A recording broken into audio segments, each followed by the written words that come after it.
ذهني کمزوری دی، خفه کیږي زر، ستړي کیږي زر، غمجنه کیږي زر، په جړه کیږي زر، بیماریږي زر، یو په کور کې دننه ناست وي ټوله مزدوري کوه که نه.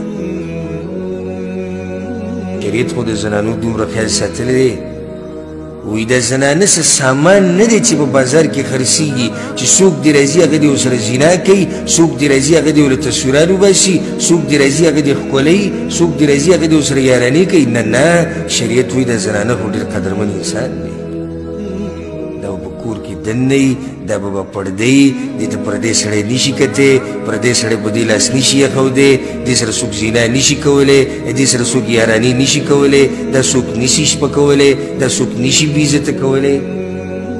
سبحان الله. وایي حق واړو حق نور څه ته زموږ په علاقو کې د مسلمانانو په علاقو کې خو چې زنانه د بازار په منځ کې روانې څوک ورته کتی نشي. الله خیر ساتلی او لاړ شي د انګریزانو دې ملکونو ته زنانو څه حال دی، سامان دی د خرڅېدو. بس هغه ورځو پورې بازار شتي ریټې شتي چې داسې ځوانې یارانې دي او دوستانې دي او پیسې دي او عیش او عشرت دی، او چې بوډۍ شي بیا ځان له یو سپی وري داسې ژوند دی، نه یې څوک خیال ساتي او نه یې څوک دې مخ ته ګوري او نه یې څوک دې ګونې ته ګوري. زمونږ هغه چې بوډۍ شي او ښه قدرمنه شي، مور ته جوړه شي، نو د خپل لاندې جنت شي. زمونږ هغه چې لوري نو دومره قدرمنه ده، پیغمبر صلی الله علیه وسلم وایي تربیت ولو که جنت ته به لاړ شي. زمونږ هغه چې خوري، پیغمبر صلی الله علیه وسلم وایي تربیت ولو که جنت ته به لاړ شي. زمونږ هغه چې ترور شي، پیغمبر صلی الله علیه وسلم وایي د مور په شان ده. او زمونږ هغه چې ښځې شي، یا الله وایي وعاشروهن بالمعروف، په ښه طریقه به ورسره ژوند تېروئ، په ښه طریقه به ورسره ژوند تېروئ. دا نشته چې ته څه دې زړه کې راځي هغه شان ژوند تېروه، زنانه څه څاروی نه دی. نه نه، الحمدلله شریعت بلکل دا خبره واضحه کړې ده چې ښځه خاوند به څنګه ژوند تېروي. ټولې خبرې دې لپاره دي چې د دې زنانه د عزت خیال وساتلی شي. شریعت خو د هغې دومره خیال ساتلی دی چې دا د زنانه حق دی چې خپل شهوت څه کړي، پوره کړي د خپل خاوند نه. خو دا مسله یې د ساتئ چې کله یو سړی د خپلې ښځې شهوت نشي پوره کولی، نو دې ښځې سره حق شتي چې د دې خاوند نه ځان جدا کړي.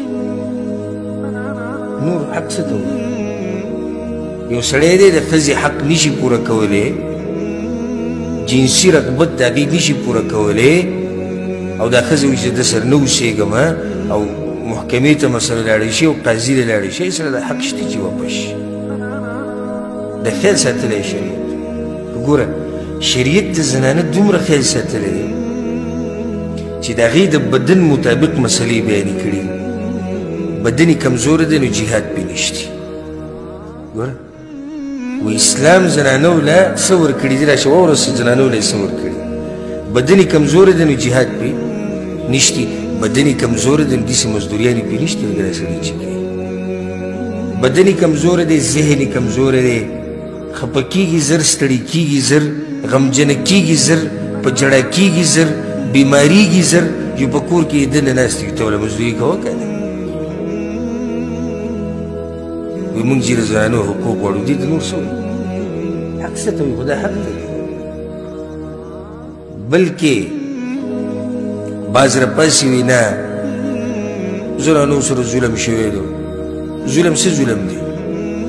یو خبره به راونیسي چې الله ولې نارینهو له حصه د زنانو نه زیاته ورکړې ده. ښه دا هم د الله عدل او انصاف دی، ظلم نه دی.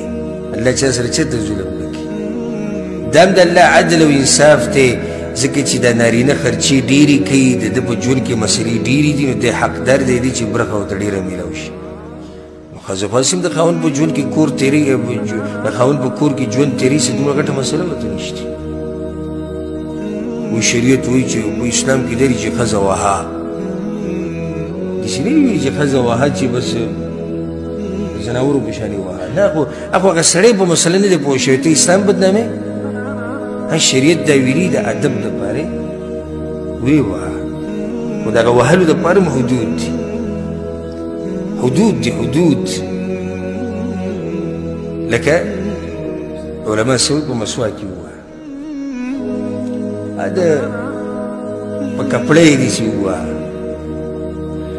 صرف دې دپاره چې دې ښځې ته پته ولګي چې خاوند څه دی اوس دې دپاره مزداري چې ته دې سرمن واړوه